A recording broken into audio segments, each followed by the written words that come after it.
Winter has officially announced itself in Ohio. We woke up on Monday to that sea of white outside our windows. And I don't know if it was all of Ohio, but at least it was where I was at. And I actually didn't expect the snow to be sticking to the ground. Everything I heard said that it probably wouldn't stick.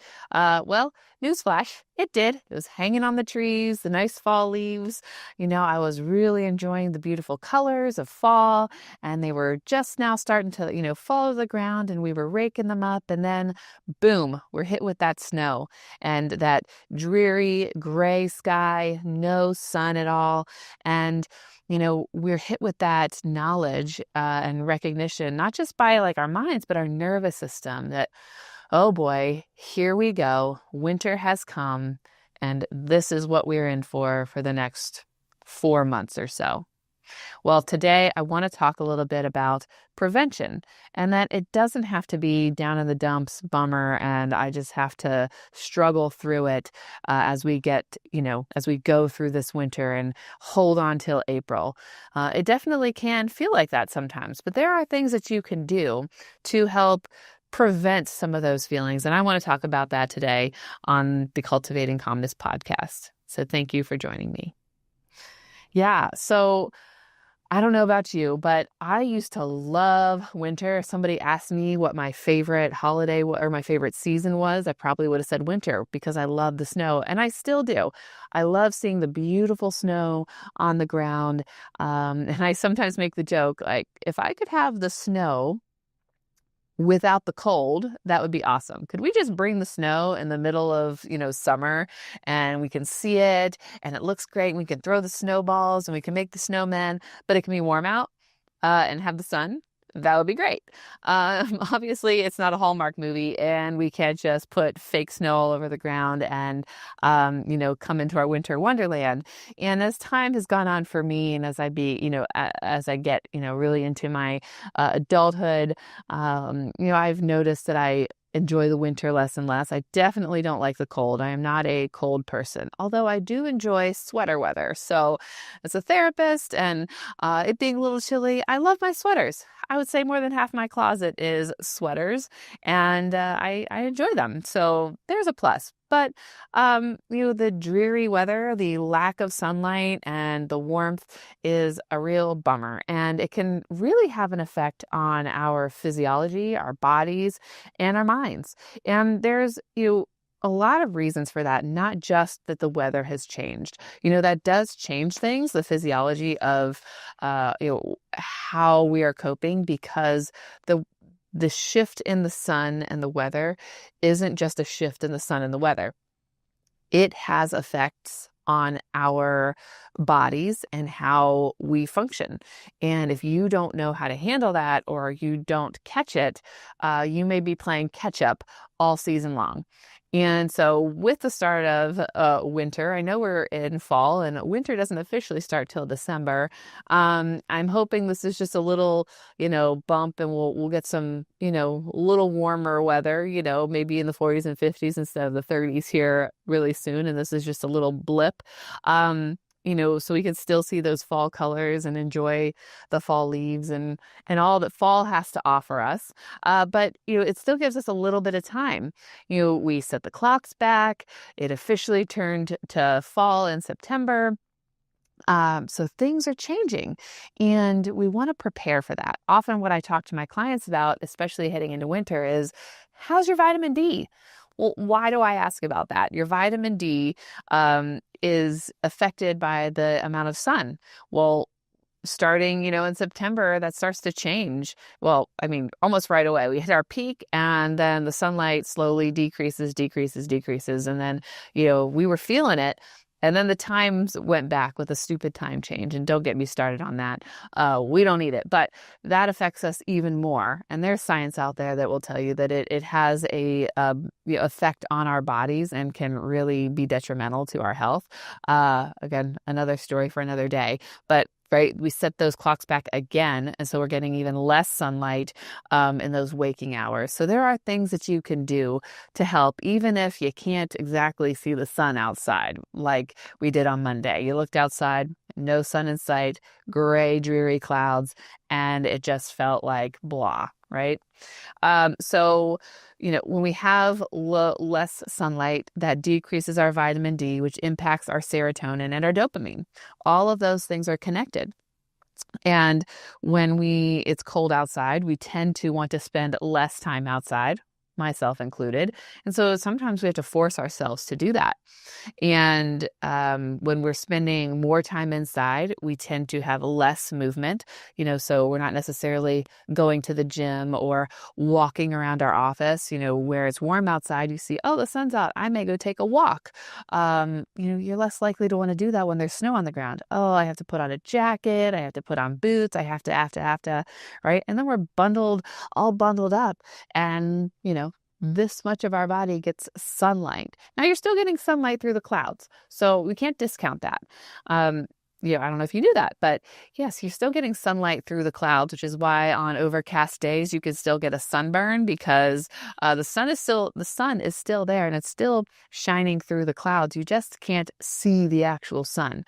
So you're still getting that sunlight, but you're just obviously not getting as much of it. And so that is going to decrease the amount of vitamin D in your system. And if you live in Ohio like me, you're going to likely have low vitamin D, because you're probably not getting it in your food, and you might not be taking part in other things where you can boost your vitamin D. So you may have to supplement with vitamin D.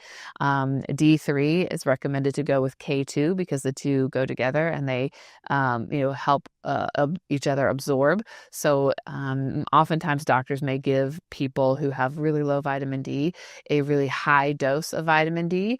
And I can't say whether that is the best or not, because it's typically not paired with vitamin K2.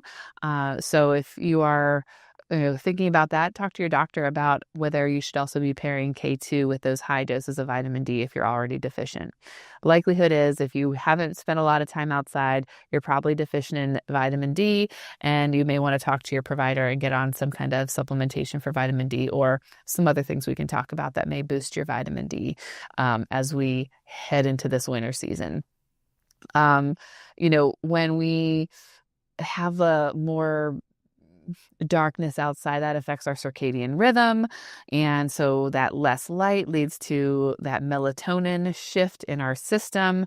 And that leads to the sleep quality that we have may be worse, and we're not getting enough sleep, then we're more irritable, et cetera, et cetera. You can see the domino effect there.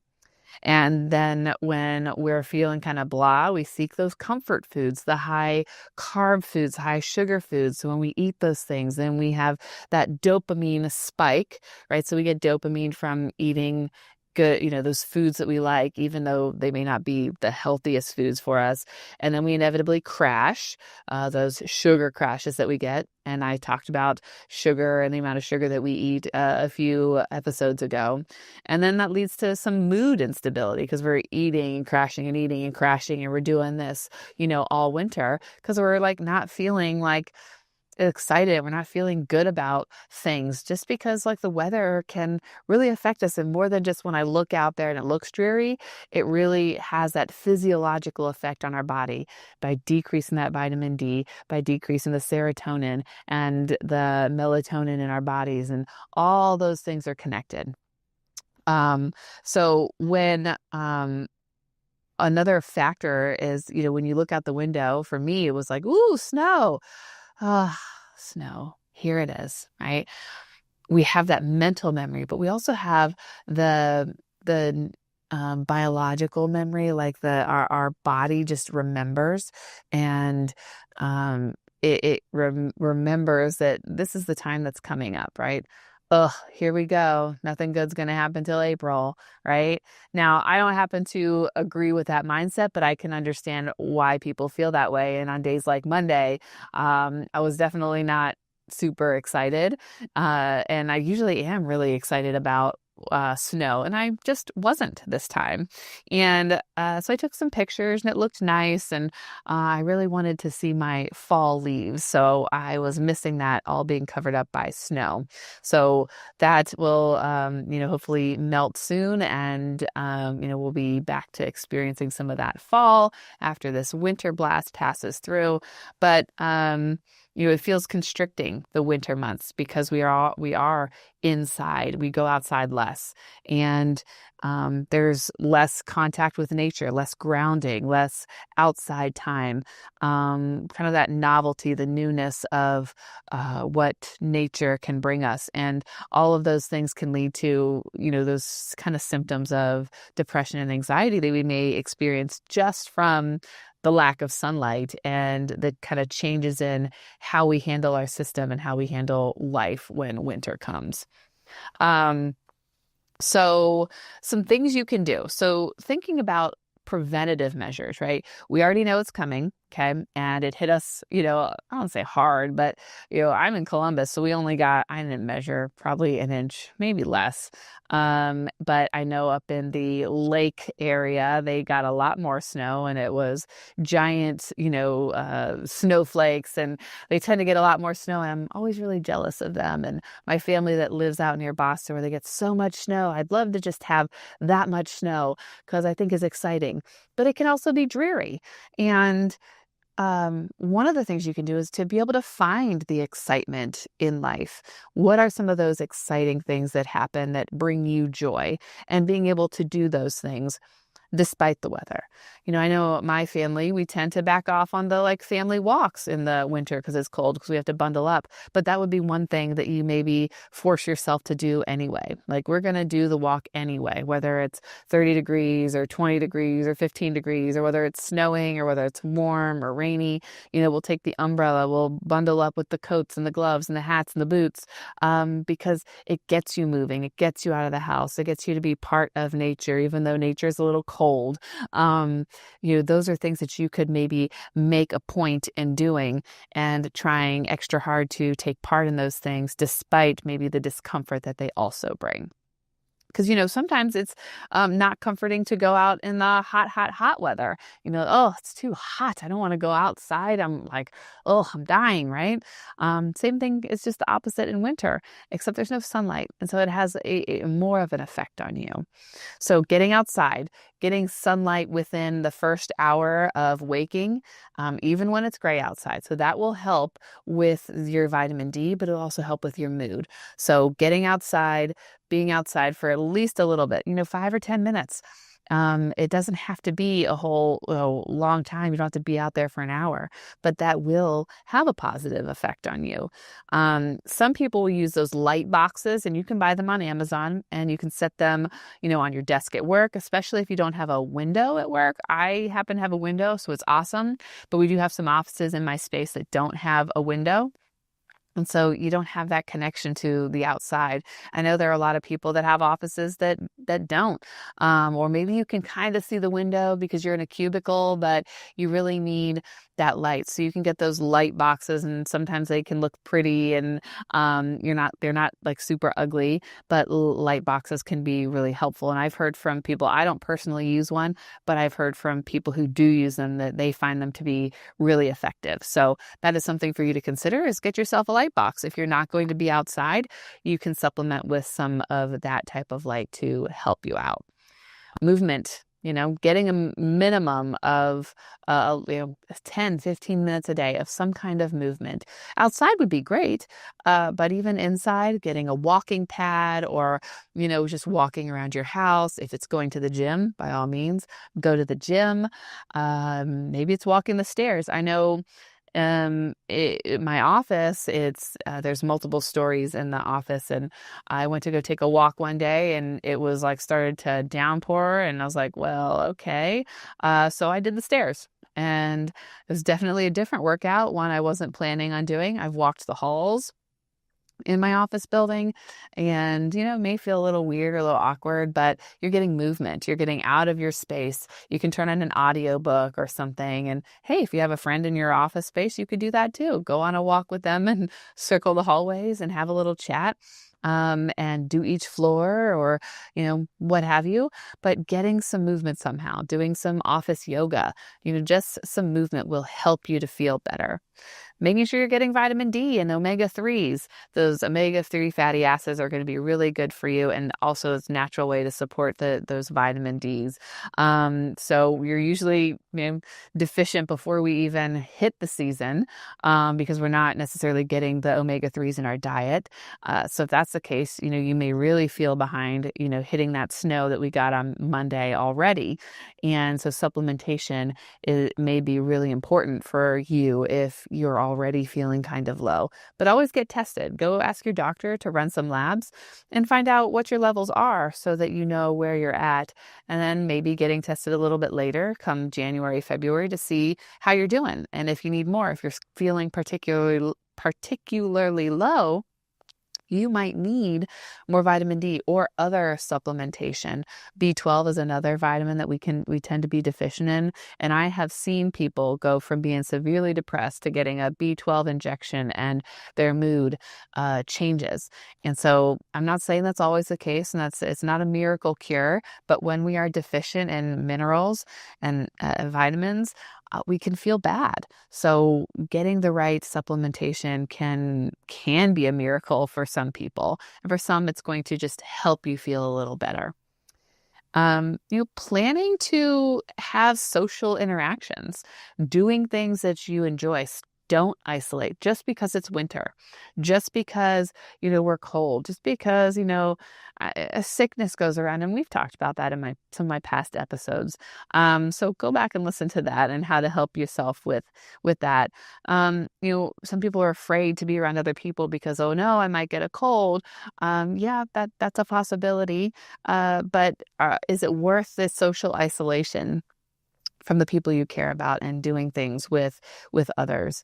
So finding ways to get out, putting it on your calendar, planning things well in advance so that you are engaged in these interactions with other people, so that you can, have a good time, and make it a priority. And that's why, putting it on your schedule is important. Finding those ways to have joy. So for me, one of the things that I love to do it year round, but especially in the holiday, winter, fall time is when there's a lot of craft shows, vendor shows, people that make things. I have just always loved going to those things.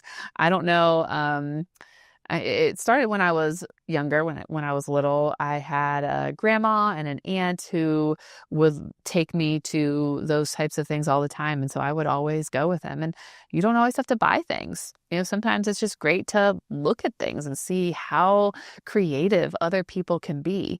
And for me, that's one of the things that I really look forward to.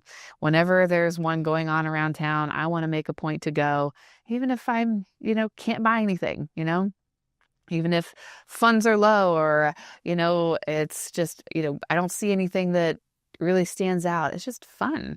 It's fun to look at things. And sometimes those places are crowded. Sometimes they're not. And for me, that brings me joy. And so they go on my calendar. It's something I try to go to. You don't have to spend all day. You can spend an hour or two, see really cool things. As an adult, I make a point to try to go to them, and that's where I get a lot of my gifts. And so I'm always looking for other people. Ooh, who would that be nice for? Who could I get that for?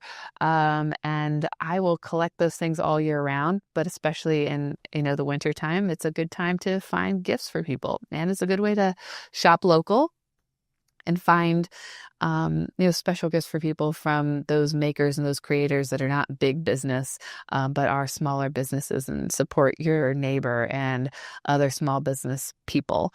So that brings me a lot of joy. And that was actually something that came up in the conference that I went to recently. One of the keynote speaker talked about your triessence, and talking about one of the questions she had us kind of talk with a partner or someone sitting next to us was like, what is something that you enjoy doing?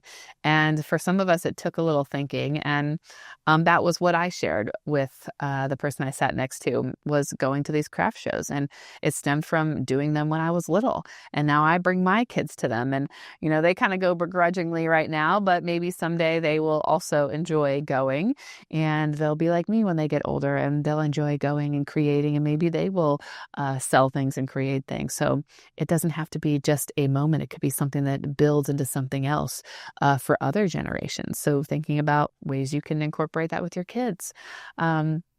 1 year, and hey, I may do it again this year. I don't know.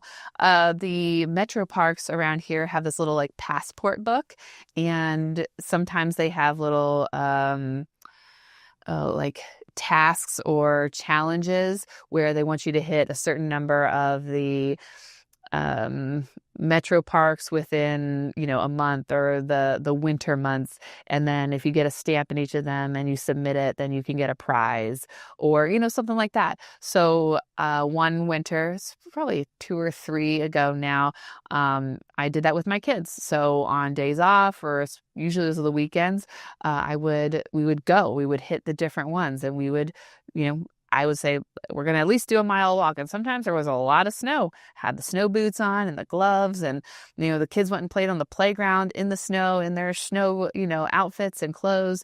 And yeah, it was freezing, but we also had fun, and we explored, and we looked for things. And sometimes they had little activities where you were looking for things that they purposely, put out there, and you could collect them and find them. So that's something you could do just to get yourself out. Make a point to go hike at different parks or explore different areas and get outside. Christmas lights. I love Christmas lights. So that's usually, it tends to be something you may do in your car, but you could also find, go to the zoo. Our local zoo, Columbus Zoo, has the Christmas lights. You can go and walk around and get outside and go see those lights. It's a really awesome experience. So getting out and finding those things that purposely bring you joy. I would say to get those things on your calendar, make a point to do them, try something new, go explore other activities. There's all kinds of activities that are out there in the wintertime, just like there are the summer. They're just usually more indoors, and there's nothing wrong with that. Maybe you may find another activity that you like, and maybe you find one that you definitely don't like, and you can cross that off the list.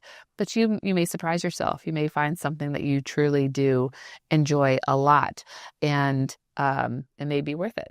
So we want to look at winter as not a problem, but as something that you have to survive, but a season to prepare for and to prepare our system for. And so those steps that I talked about, being able to supplement if needed, getting yourself outside, getting yourself like a light box. I didn't mention like red light and saunas. Those things are going to be really helpful for you.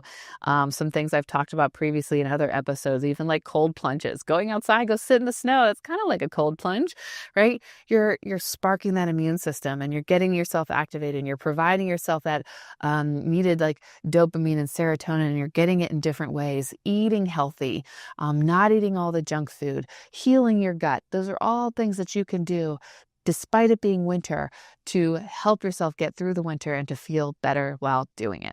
So just because you woke up on Monday to doom and gloom and winter and blah, finding the joy in the small things, enjoying like the pretty snow, despite the traffic, right? And despite it covering up our pretty leaves, being able to find those things and not think of it as like a downer, but think of it as temporary and something I can enjoy. And what else can I do about it? I hope that you can take some of these things into consideration as you head into winter, wherever you are. But here in Ohio, it seems to have started at least a little bit. And I don't want you to feel like there's nothing you can do about it, because you can. You can do something about it. You can take control, and you don't have to let the weather take control of you. So thank you for joining me today. I hope you have a wonderful rest of your week. Hopefully we don't have too much more snow this week, and we can have a little reprieve before we get much more of it as we head deeper into winter. See you next week.